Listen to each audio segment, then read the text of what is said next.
Hello friends, ఈరోజు గోధుమ పిండితో బిస్కెట్స్ ఎలా తయారు చేసుకోవాలో చూపిస్తాను. తప్పకుండా ట్రై చేయండి. జనరల్గా అయితే మనము మైదా పిండి యూస్ చేస్తాము, కానీ ఈరోజు నేను గోధుమ పిండితో ఒక మంచి బిస్కెట్స్ అయితే చూపిస్తున్నాను. తప్పకుండా ట్రై చేయండి.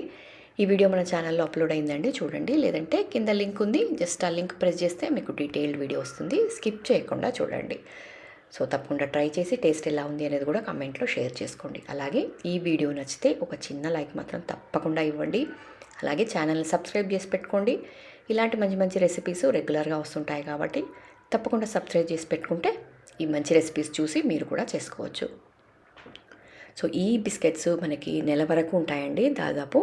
సో ఇంకెందుకంటే ఆలస్యం, ట్రై చేసి రెసిపీ ఎలా ఉంది అనేది కూడా కమెంట్లో షేర్ చేసుకోండి. ఇక మరిన్ని వీడియోస్ కోసం ఛానల్ రెగ్యులర్గా చూస్తూ ఉండండి, కానీ ఒక చిన్న లైక్ మాత్రం తప్పకుండా ఇవ్వండి.